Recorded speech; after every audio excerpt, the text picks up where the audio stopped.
Hello student, so let's start today's lecture। हमने previous session में already chapter number 3A हमने start किया था और हमने उसमें कौन सा क्या कॉन्सेप्ट देखा था? डिमांड एनालिसिस, कुछ ऐसा टॉपिक था, राइट। हमने देखा था डिमांड क्या था। डिमांड, जो आप डिमांड करते हो वही डिमांड है in normal terminology, but in economics. और डिमांड को क्या बोलते हैं? Urge to have something is known as desire. तो डिमांड को अपन क्या बोलते हैं? डिजायर बोलते हैं। तो जो आपके अंदर की डिजायर रहती है आप उसको बाहर निकालते हो, कुछ डिजायर अपने फ्रेंड्स के साथ, कुछ डिजायर अपने पेरेंट्स के सामने, जो जिससे जो मिलने वाला है, ठीक है। फ्रेंड्स से जो मांगोगे, दोस्त से बोलोगे चल यारी चाहिए तो यारी देगा तुमको, ठीक है। मजाक कर रहा हूँ, चलो आगे चलते हैं। क्या बोल रहे हो?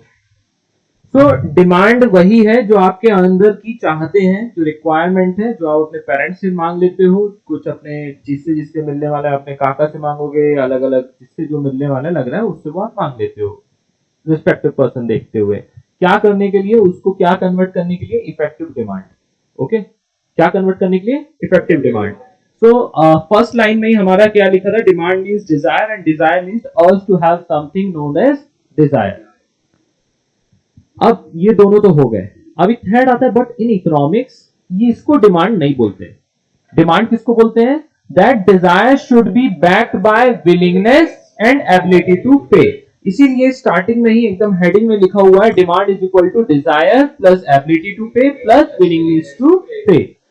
तो ये जब तीन चीजें मिलती है तब जाके आपका क्या कन्वर्ट होता है? डिमांड, जिसको बोला जाता है इफेक्टिव डिजायर या कि इफेक्टिव डिमांड, जो कि यहां लिखा है। फीचर में हमने पढ़ा था रिलेटिव कंसेप्ट है। रिलेटिव क्यों? क्योंकि खुद अपने आप डिमांड बोलेगा, कभी मैं ऊपर जाऊंगा कभी नीचे जाऊंगा, तो ऐसा नहीं होता है। वो किसके थ्रू होता है?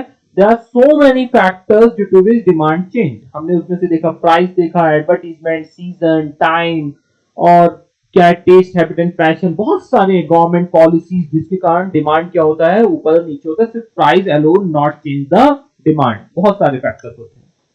हाँ, but price is one of the most important factor. Ultimately ये जितने भी रीजंस हैं वो कहीं ना कहीं मेजरली इफेक्ट किसको करते हैं? प्राइस को। Price the one of the major important factor due to which demand changes. Next हमने देखा था डिमांड शेड्यूल।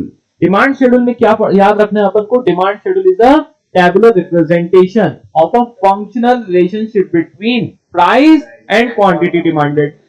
अभी प्राइस एंड क्वांटिटी डिमांडेड जब बोला है और अपन ग्राफ में भी बात करते हैं तो आपका एक्स एक्सिस किसका रहता है? Quantity demanded. और वाई एक्सिस क्या रहता है आपका? प्राइस का। तो functional relationship between the price and the quantity demanded के बारे में बताएगा। At a particular period of time of a commodity at a period, यही चीज लिखा रहेगा। उसके अंदर थे दो point, one is the individual demand schedule and second is market demand schedule. Individual demand schedule, quantity of a commodity demanded by a consumer, उसको बोलते हैं अपन क्या?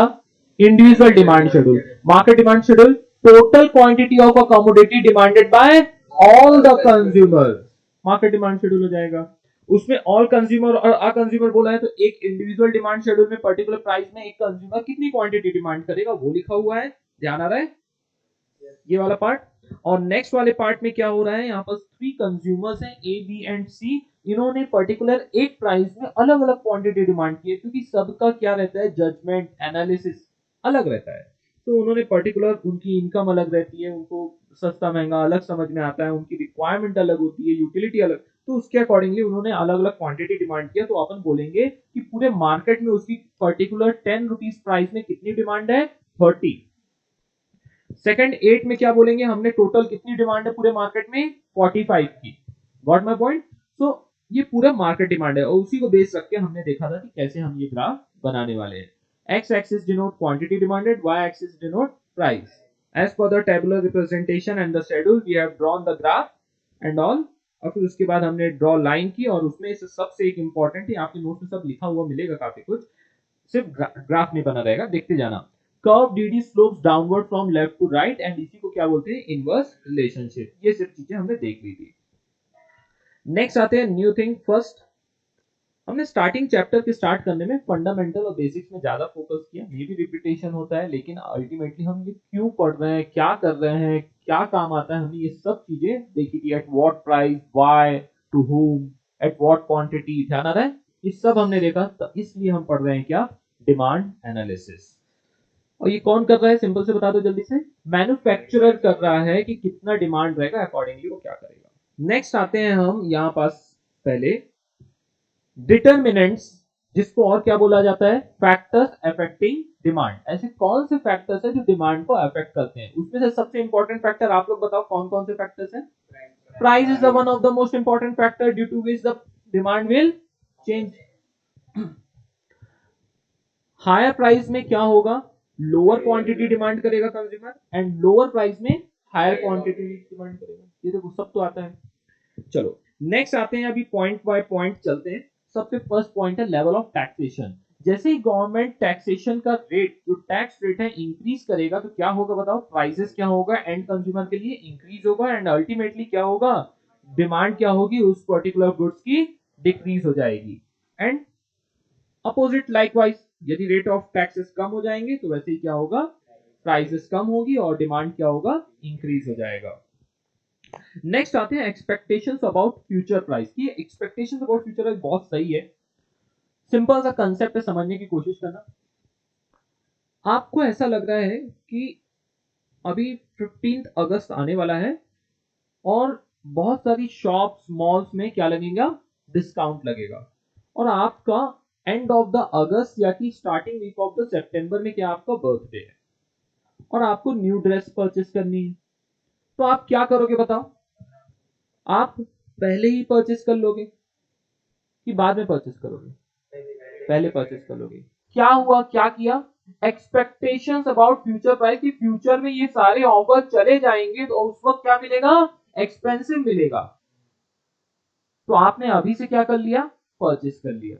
इसी तरह सेकंड, आपका बर्थडे जो है, आपको ऐसा लग रहा है फेस्टिवल आने वाला है, दिवाली, ओके।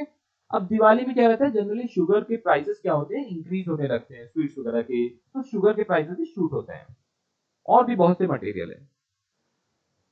तो अब जब गणपति फेस्टिवल चल रहा था तभी से आपने क्या करना चालू किया, जो लाइटिंग्स की दिवाली में जो जो चीजें लगने वाली रहती है, लाइटिंग्स के प्रोडक्ट हो गए, जब उस टाइम कुछ सस्ते रहेंगे तो आपने क्या किया, आपको लग रहा है कि दिवाली के टाइम पे एकदम पीक टाइम रहेगा, प्राइसेस क्या हो जाएंगे, इंक्रीज हो जाएंगे, फ्यूचर में प्राइसेस इंक्रीज होंगे, तो अभी आपने क्या कर दिया, पहले से परचेस करके रख लोगे, ओके।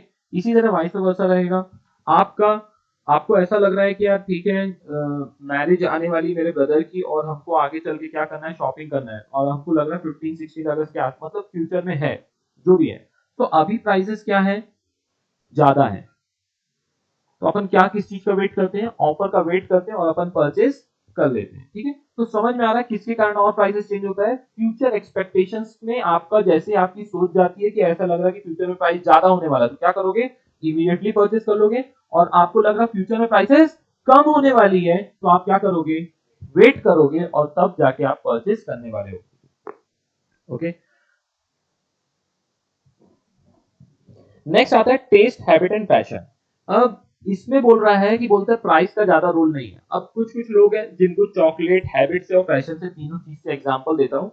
कुछ लोगों का टेस्ट होता है, टेस्ट अभी किसका रहेगा, चॉकलेट का, चलो चॉकलेट ही बोल देते हैं, अब आपकी बुक में जो लिखा होगा, तो चॉकलेट का कुछ लोगों को क्या रहता है, क्रेविंग रहती है, वो कितनी भी प्राइस चले जाए वो चॉकलेट खाने वाले हैं। तो इसमें क्या प्राइस का कोई रोल हो रहा है क्या, नहीं।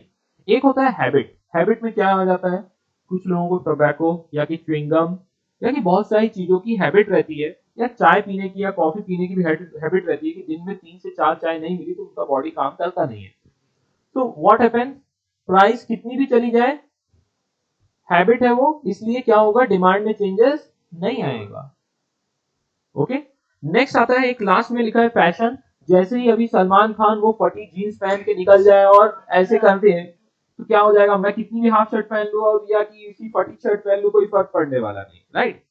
अब सलमान खान ने पहन लिया अपने, उन्होंने, अभी उसका फैशन आ गया, तो क्या होगा, सडनली उस फैशन के कारण वैसे मॉडल के कपल्स का क्या होगा, डिमांड इंक्रीज हो जाएगी, तो फैशन इसी को बोला जाता है, ओके। और सडनली फिर शाहरुख खान कंपटीशन में आ गए, उन्होंने क्या किया, फटी शर्ट पहन लिया कि और बड़ी बड़ी जीन्स पहन ली एकदम नीचे तक लटक रही है, तो वो फैशन आ गया, तो सडनली क्या हो जाएगा, फैशन जैसे ही फटी जीन्स का कम होगा तो क्या होगा, डिमांड कम हो जाएगी।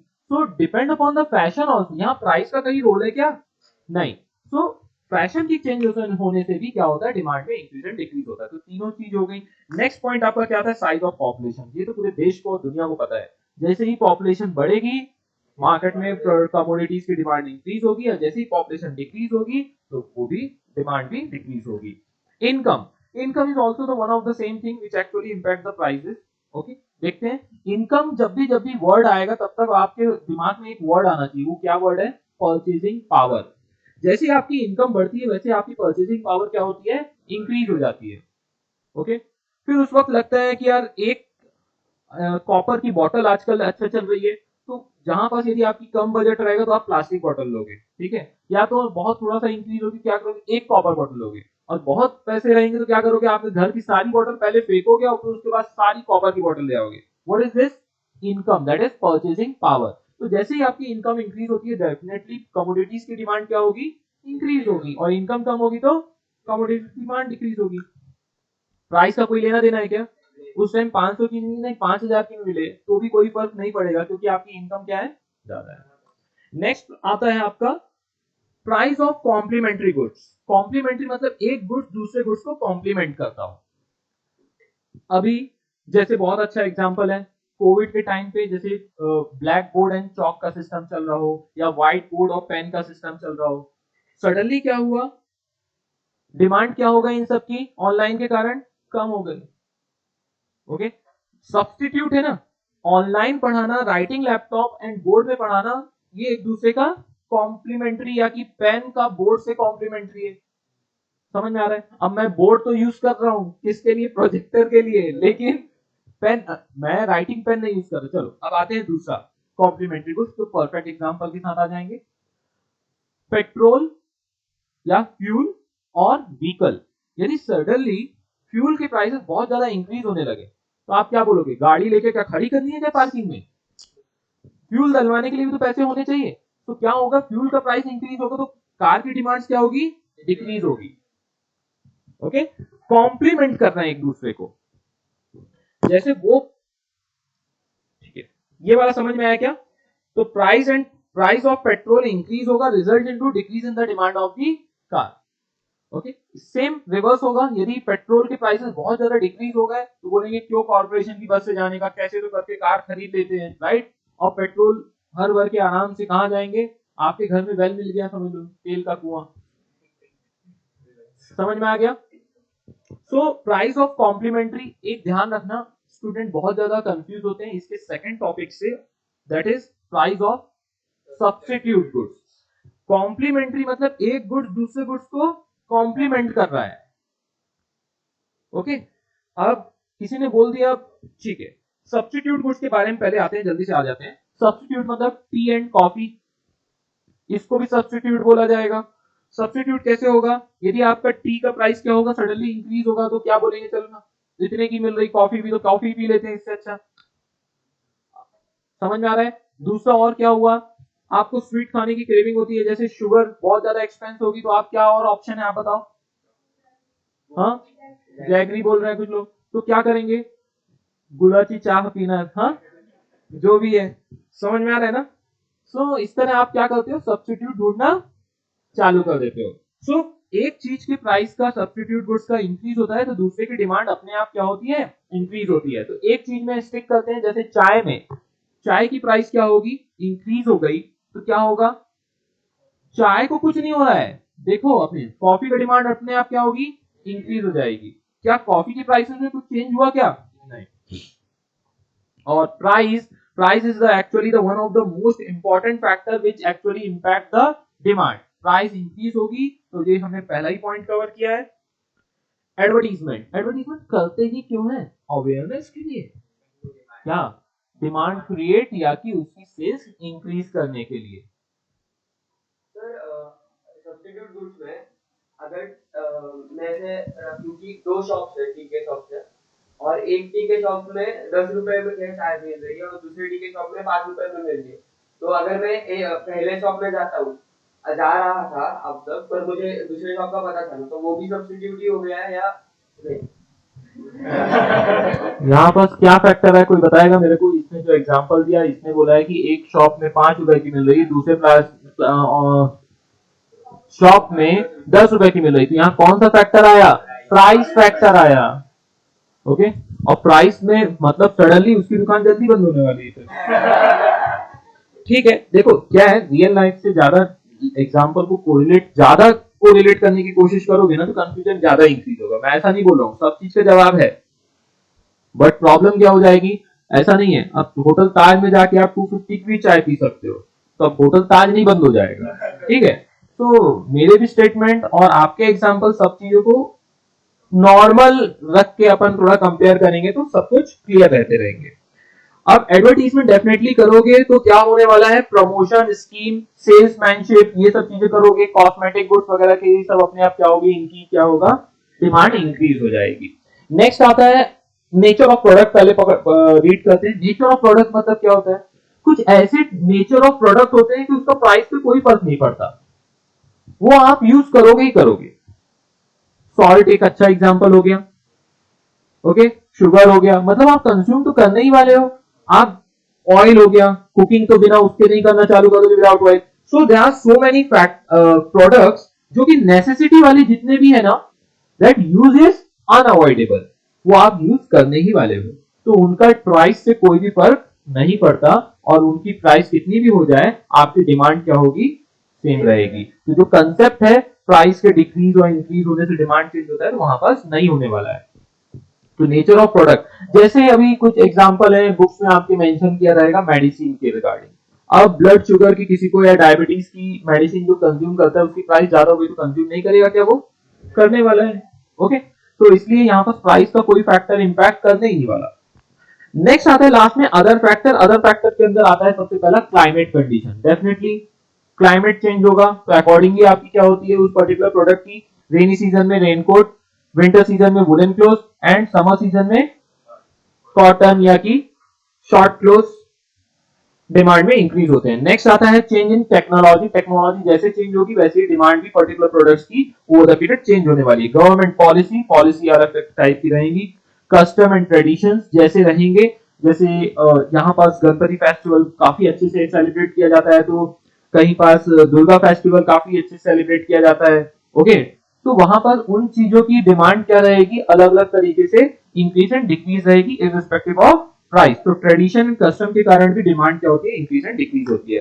सो these all are the factors which impact what, demand. तो इसीलिए इसको बोलते हैं डिटरमिनेंट्स, यही डिटरमाइन करते हैं किसको, डिमांड को। अब जिस चीज के लिए आप वेट कर रहे थे, आ जाओ।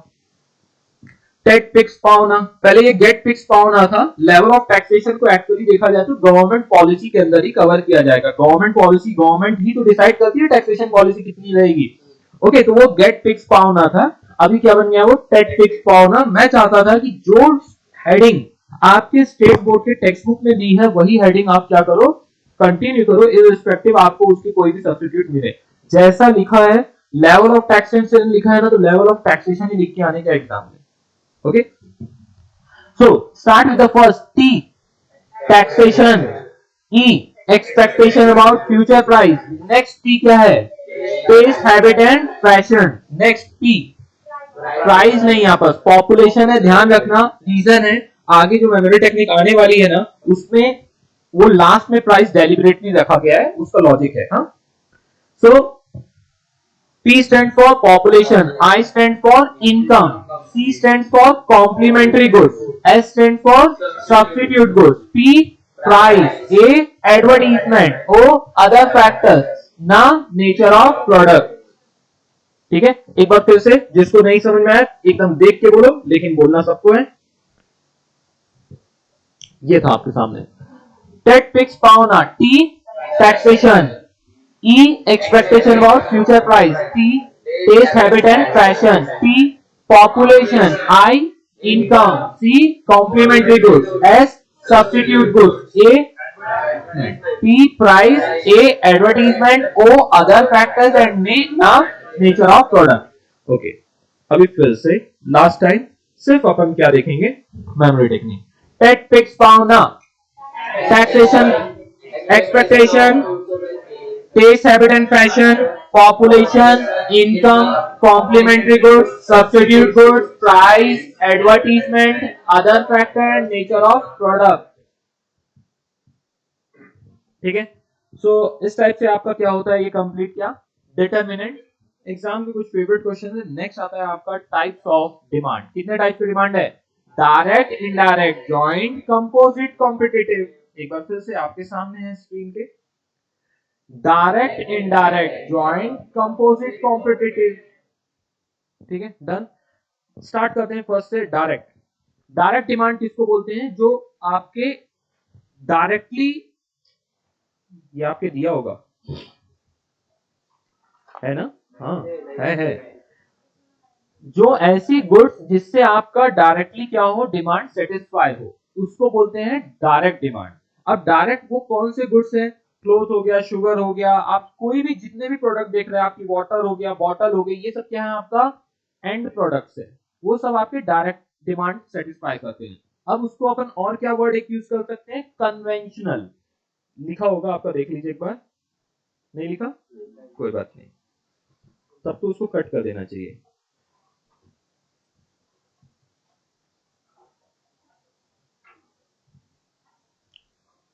डेराइव भी नहीं लिखा?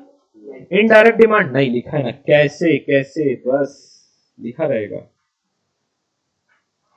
हाँ, कन्वेंशनल नहीं लिखा ना, तो उसको हटवा दिया मैंने। ठीक है, डायरेक्ट डिमांड को अपन कन्वेंशनल भी बोलते हैं, लेकिन स्टिल जब नाम से समझ में आ रहा है, जो भी गुड्स आप डायरेक्टली डिमांड कर रहे हो उसको अपन डायरेक्ट डिमांड बोलेंगे। एग्जांपल में आपने देख लिया, जो भी एंड चीजें, स्पेक्स हो गया, पेन हो गई, और क्या हो गया, बुक्स हो गई, बॉटल हो गई, क्लोथ, बैग, तो जो भी चीजें हैं ये सब क्या है?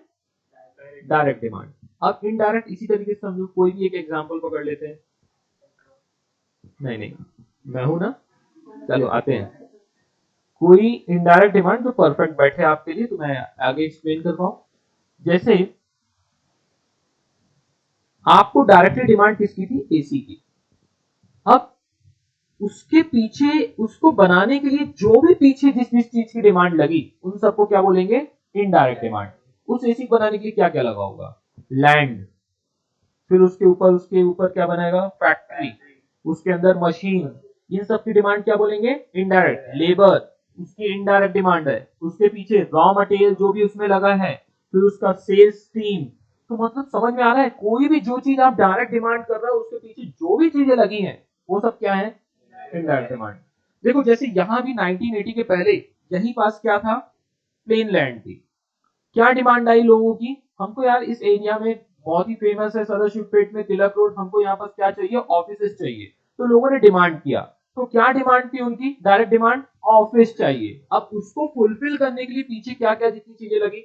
बिल्डर लगा, लैंड ओनर लगा, मिलके उनके कंस्ट्रक्शन, ब्रिक्स, सीमेंट, जितनी भी चीजें लगी, ये सब क्या है? आपकी इनडायरेक्ट डिमांड। एक बार देखते हैं। It refers to a demand of a goods which are needed for further production.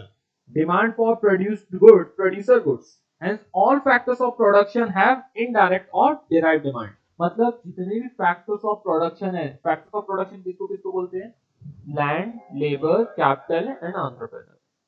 Okay? ये major 4 factors of production है, जो कि ये सब लगा किस चीज के लिए? प्रोडक्शन करने के लिए। तो ये सब कौन है आपके?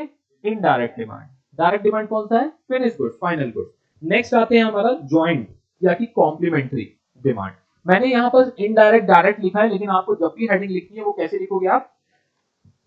Direct demand, indirect demand, joint demand या कि कॉम्प्लीमेंट्री। देखो हेडिंग में लिखा है कॉम्प्लीमेंट्री या ज्वाइंट डिमांड, तो मैंने सिर्फ ज्वाइंट बोला है। ज्वाइंट डिमांड बस भी लिख किया है। It is also known as complementary demand, अंदर लिख देना। अब इसके एग्जांपल के लिए समझो, आपको पीनी थी चाय, इसके कारण आपको पता है कितनी चीजों की ज्वाइंटली डिमांड आ गई? क्या क्या आ गया? चाय पत्ती आ गया, शुगर आ गया, मिल्क आ गया, वाटर आ गया, टी लीफ जो भी आप बोलो, साथ में गैस आ गई, कप आ गया। फिर उसके बाद ऐसे ही तो पी नहीं लोगे चाय पत्ती के साथ। फिर उसके बाद बिस्किट कहां से आ गई? क्या चाहते तुम अपने जज्बातों को। ठीक है, तो when 2 or more goods are demanded jointly to satisfy a single want, एक वांट को सेटिस्फाई करने के लिए ज्वाइंटली मल्टीपल गुड्स की जो डिमांड आ जाती है, उसी को बोलते हैं अपन क्या? Joint demand. Okay, car and fuel, दोनों कार बस लाके आप कार का क्या करोगे, उसको क्या लगेगा साथ में, फ्यूल भी लगेगा, तो इसको बोलते हैं ज्वाइंट डिमांड। नेक्स्ट, इसमें भी स्टूडेंट काफी कंफ्यूज होते हैं, कंपोजिट एंड कॉम्पिटिटिव। कंपोजिट मतलब होता है जिससे आप मल्टीपल डिमांड अपने वांट्स को सेटिस्फाई कर पाओ, और कॉम्पिटिटिव नाम से समझ में आ रहा है कि कॉम्पीट करते हैं एक दूसरे से ऐसे गुड्स। समझ में आ रहा है क्या? तो अभी हम चलते हैं कंपोजिट डिमांड में। कंपोजिट डिमांड मतलब एक ऐसी डिमांड, ऐसे वांट की सेटिस्फैक्शन जिससे आप मल्टीपल चीजों को आप सेटिस्फाई कर सको। जैसे इलेक्ट्रिसिटी से आपने एसी, फैन, ट्यूब, कैमरा, पता नहीं सेटअप, पूरा कंप्यूटर, लैपटॉप सब चालू करके रखा हुआ। ये माइक भी जो अब मीलों दूर तक, देश के कोने कोने तक हम ये आवाज पहुंचा सकते हैं दुनिया के। तो ये सब क्या है, किसके कारण हो रहा है? इलेक्ट्रिसिटी के कारण। तो एक बार उसको भी देख लीजिए। A demand for a commodity which can be put to several uses known as composite demand. Example electricity, water, ये सब क्या है आपके एग्जांपल है। इलेक्ट्रिसिटी से क्या क्या कर सकते हो? Light, fan, washing machine, cooler, television, जो जो आप बोलना चाहो इलेक्ट्रिसिटी प्रोडक्ट्स के, सब हो जाएंगे। समझ में आ रहा है? कंपोजिट में कोई कंफ्यूजन होगा क्या बाद में? नहीं। एक ऐसा डिमांड जिससे कमोडिटी से जो सेवरल यूज किया जा सके, दैट इज इलेक्ट्रिसिटी। नेक्स्ट आता है कॉम्पिटिटिव डिमांड। एक गुड दूसरे गुड से क्या कर रहा है? कॉम्पीट कर रहा है, तो उसमें क्या बोलते हैं? Those goods which are substitute for each other, जैसे टी एंड कॉफी, वो शुगर एंड जैगरी, तो ये सब क्या होते हैं? एक दूसरे को सब्स्टिट्यूट करते हैं, कॉम्पिटिटिव। ओके, इसलिए इसको क्या बोला जाता है? Competitive demand. ये थे आपके क्या टाइप्स ऑफ डिमांड। एक बार फिर से मेरे लिए बोल दो, what are the types of demand? Direct, indirect, joint, composite, competitive. एक बार फिर से, direct, indirect, joint, composite, competitive. ये भी हो गया। एक बार क्या बोल दोगे आप? टैक्टिक्स पाओ ना। आपको आंसर याद है? बताओ क्वेश्चन क्या है? डिटरमिनेंट क्या की factors of demand, factors affecting demand. Tate, taxation. E, expectation about future price. P, taste, habit and fashion. P, population. I, income. C, complementary goods. S, substitute goods. P, price. A, advertisement. O, other factor and the nature of product. Done. Next आते हैं, that is law of demand. आ जाइए। इसमें सबसे important और सबसे favourite, जो पूरा देश इसके ऊपर जूझता रहता है, वो होता है change in demand and variation in demand के कारण। किसके अंदर क्या हो रहा है? इतने पॉइंट्स इतने कंफ्यूजिंग है, इजी समझ में आता है, लेकिन एग्जाम में जाके ना, नहीं ये नहीं, इसका नहीं इसका होगा, इसका नहीं उसका होगा, तो इस टाइप से इतना कंफ्यूजन है। उसका सॉल्यूशन निकाला है, वो अपन कोशिश करेंगे नेक्स्ट सेशन में देखेंगे। लेकिन हम यहां देखने वाले हैं law of demand. Law of demand explain करते वक्त नाम में लिखा है एक लॉ है, मतलब किसी राइटर ने, पता ही आपको कौन है राइटर वो, ओके, तो उन्होंने लिख दिया है ऐसा रूल है, अभी इसलिए आपको पढ़ना पड़ रहा है। आप इसमें अपने लॉ रूल ना इनकॉर्पोरेट करें तो अच्छा है। तो जब बोल दिया गया लॉ है, तो मतलब जो लिखा है वही आपको आंसर में भी लिखना पड़ेगा। लॉ सबसे पहले क्या बोलता है कि ये लॉ क्या चीज को ध्यान में रखते हुए सिर्फ बनाया गया और एनालिसिस किया गया है? One of the important factor को, और वो इंपॉर्टेंट फैक्टर क्या है कि प्राइस के चेंज होने से डिमांड में कितना चेंज होगा। ओके, अब देखते हैं। Introduced by professor Alfred Marshall in his book principle of economics which was published in 1890, and the law explains the functional relationship between the price and the quantity demanded। रट जाएगा। And उसका formula क्या है? dx is equal to function of price of x। तो अब ये dx fx क्या है, px क्या है? X is a commodity. Demand of commodity X is determined by function of price of that particular commodity X। तो यार price simple सा है, इतना ऐसे dx f और px लिखा हुआ है, ये तो हम कब से पढ़ते आ रहे हैं कि डिमांड कैसे डिटरमाइन होगी? प्राइस, वो पर्टिकुलर कमोडिटी जो x है उसकी प्राइस से डिटरमाइन क्या होगी? डिमांड। अब ये स्टेटमेंट ना आपको बहुत ज्यादा इंपॉर्टेंट है। स्टेटमेंट क्या है? अदर थिंग, ध्यान से सुनना, other things being remain constant, higher the price of a commodity, lower the quantity demanded, and lower the price of a commodity, higher the quantity demanded. इसी तरह आपको याद रखना है। और स्टेटमेंट जब डबल इन्वर्टेड कॉमा में एकदम वर्ड टू वर्ड जाके एग्जाम में चिपका के आओगे ना, तो एग्जामिनर बोलेगा बस तुम्हारा ही तो इंतजार था जिसको 100 ऑर्डर में आओ। स्टेटमेंट में क्या लिखने का बोलो, अदर थिंग्स बीइंग इक्वल या constant, higher the price of a commodity, lower the quantity demanded, and lower the price of a commodity, higher the quantity demanded. ठीक है इजी। इसी तरह समझ लो, आपने एक ऐसे ही पूछू मैं, अपन ने लॉ ऑफ डीएमयू में पढ़ा था, क्या पढ़ा था लॉ ऑफ डीएमयू में? एक चीज तो याद है, other things being remain constant, एक चीज तो याद है। ठीक है, अब इस पूरी क्लास में कौन है वो एक जिसको 100 मिलने वाले हैं? आंसर बताओ। माय गॉड, क्या टाइप बता रहे हो? मैं स्टेटमेंट पूछ रहा हूं लॉ ऑफ डीएमयू का, other things being remain constant. कोई नहीं है इस देश के अंदर। वाह, आपको तो मतलब आईफा अवार्ड देना चाहिए। जवाब तो देखो क्या है, मैं इंतजार कर रहा हूं उस शख्स का जो मेरे को आंसर देगा।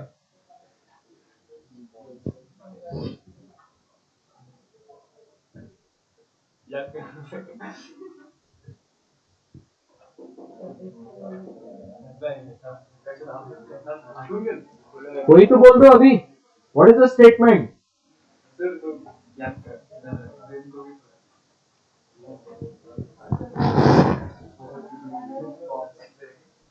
क्या मिला? मिले छोटे से, अभी लोग नोट्स भी देखने के बाद भी ढूंढ नहीं पा रहे बेचारे। क्या? Other thing remain constant, the additional benefit which a person derives from a given नहीं है, बोलो आप क्या बोल रहे हो?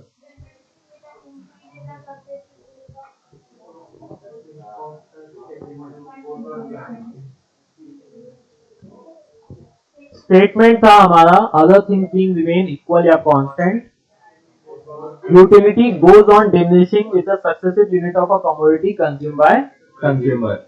इतना छोटा सा स्टेटमेंट था।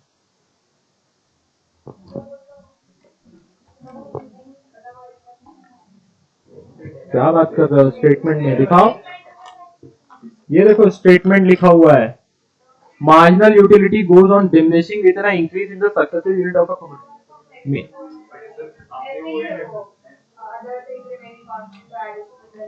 देखो मैं खुद ही बता देता हूं, जब इन्वर्टेड डबल इन्वर्टेड कॉमा में लिखा रहता है ना, वो स्टेटमेंट है, मीनिंग भी रहती है वैसे ही, लेकिन अभी आप लोग मीनिंग, मैंने क्या बोला है आपको, जो मेरे नोट में लिखा है वो सिर्फ एक बार मैंने लिखा है, और बुक में जो लिखा है वो 10 बार लिखा है, तो आपको दो में से एक चीज एक बार पढ़ लेनी है और बुक को एक बार रेफर करना है, सो दैट मेरी बुक या स्टेट बोर्ड की बुक कोई भी चलेगी। कहाँ है हमारा? नीचे यही कहीं है। हाँ,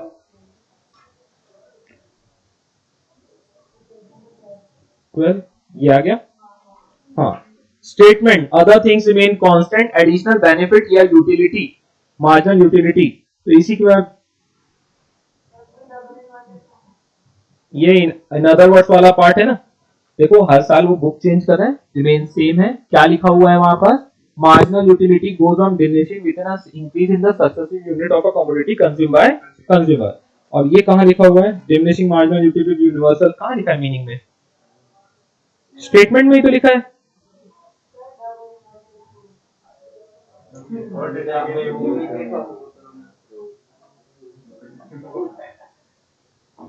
ठीक है, चलेगा, कोई बात नहीं। अभी हम क्या पढ़ रहे हैं? Other law of DMU, law of DMU बहुत ऊपर तक जाओगे।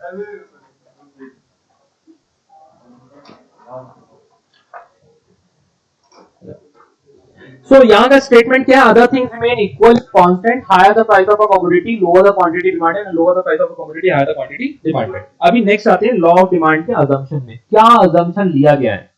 बोलते हैं अभी तक जितने जस्ट अभी आपने जितने भी अजम्पशंस पढ़े हैं, कितने अजम्पशंस पढ़े हैं? टेट फिक्स पावर, बोलता है इसमें से एक प्राइस को छोड़ो, बाकी सारे जो फैक्टर्स हैं उनको क्या रखो? कांस्टेंट।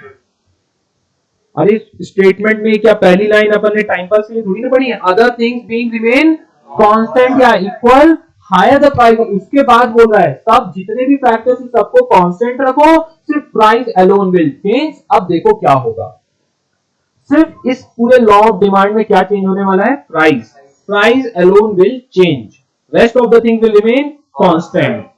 अभी मैं यही वो लिख रहा हूं, देखो अभी जो मैंने सीक्वेंस बनाया था वहां था क्या, टेट पिक्स पाव ना, ये सब क्या है, फैक्टर्स, ऐसे फैक्टर्स हैं जो क्या है, जो डिमांड को क्या कर रहे हैं,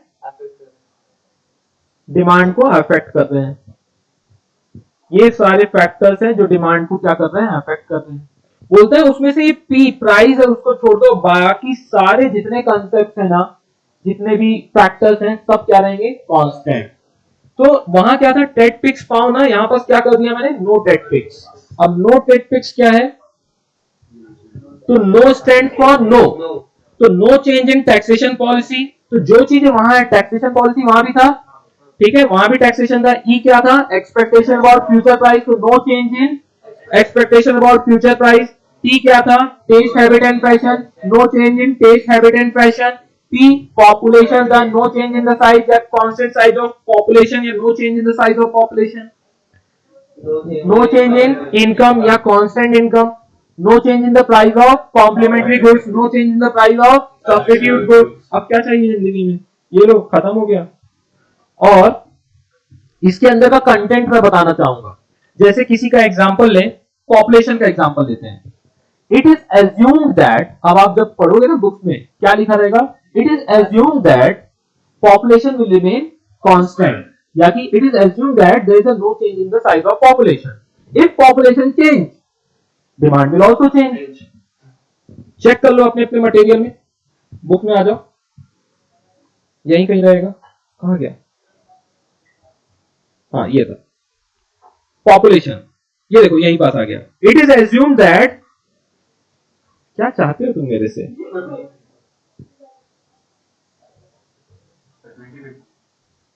अरे मेरे को बुक नहीं पता है यार, ठीक है जूम कर लो, हाँ। इट इज एज्यूम दैट, दिख रहा है क्या सबको, the size of population will remain unchange या कांस्टेंट, या कि no change. Any change in the size of composition of population, total demand of the product will change. तो मैंने भी बोला, it is assume that the size of population will remain constant, if population change demand will also change. तो इसी तरह और देखते हैं किसका, it is assume that, substitute goods का देखते हैं। It is assume that the price of substitute goods will remain unchange या constant, if any change in the price of substitute goods demand will also change. तो क्या आप लोग expert बन चुके हो इसके अंदर का आंसर लिखने के लिए विद कंटेंट प्रॉपर्ली, डिटेल में एनालिसिस करने का है, सब जगह क्या लिखने का, भी कोई सा एक और पकड़ लेते, कोई सा भी बोलो। Taxation policy, taxation, it is assume that, छोड़ दो उसमें क्या लिखा है, अब अपने से, it is assume that taxation policy will remain unchange, if there is a change in the taxation policy, price will also change and accordingly it will affect the demand। हो गया, चलो तो इसमें मैं क्या समझाऊं, हो गया।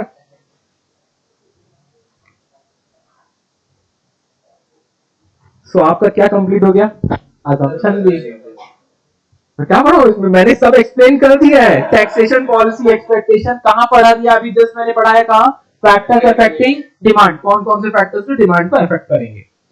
नेक्स्ट आता है exception. What are the exceptions of law of demand, क्या क्या एक्सेप्शन है जिसके ऊपर, मतलब क्या है, लॉ ऑफ डिमांड इनके ऊपर अप्लाई होगा ही नहीं। क्या नाम है उसका, two good gifts. Two good क्या है, पहला है प्रेस्टिजियस गुड्स, सेकंड है हैबिचुअल गुड्स। गिफ्ट क्या है आपका, गिफ एंड पैराडॉक्स। नेक्स्ट क्या है, ignorance, price illusion and speculation. एक काम करते हैं, इसकी सिर्फ मेमोरी टेक्निक याद करते हैं और आज के सेशन में इतना ही रखेंगे, तो कहीं जाएगा नहीं, पूरा हम रिवाइज करके जाएंगे, पता है ना आपको क्या करना है। तो what are the exception, two gift and two good gifts. Two good gifts क्या है आपका, first is the prestigious good, second is habitual good. फिर से रिपीट करो, first is prestigious good and second is habitual good. Giffen, आराम से मेरे साथ मत देखो, गिफ एंड क्या है, Giffen paradox. Giffen कौन थे, एक इंसान थे, उन्होंने कुछ जाके मार्केट में देखा और अपनी ज्ञान दे दिया उन्होंने, और आप पढ़ रहे हो आज, ठीक है। सो गिफ एंड हो गया। नेक्स्ट क्या है, IPS, I क्या है? इग्नोरेंस, P क्या है? प्राइस इल्यूजन, एंड S क्या है? स्पेकुलेशन। एक बार आप देख के बोल दो। Two good gifts. First is prestigious good. Second is habitual good. Given paradox. फिर क्या है? Ignorance, price illusion, speculation. ठीक है? नो टेट फिक्स तो अभी देश के हर बच्चे को पता है। चलो इसीलिए अपन इसी बात पे क्या कर देते हैं, टेट फिक्स पाना बोल दो। टी टैक्सेशन, ई एक्सपेक्टेशन और future price, T taste habit and fashion, T population, I income, T complementary good, S substitute good, T price, A advertisement, O other factors and ना nature of product. ठीक है, ध्यान रहेगा। और क्या था? Type बता दो, types of demand, direct, indirect, joint, composite, competitive. अब क्या चाहिए जिंदगी में? डिमांड शेड्यूल को बता दो, क्या लिखोगे डिमांड शेड्यूल में? नहीं, statement. Demand schedule is a tabular representation of a functional relationship between the price and quantity demanded of a commodity।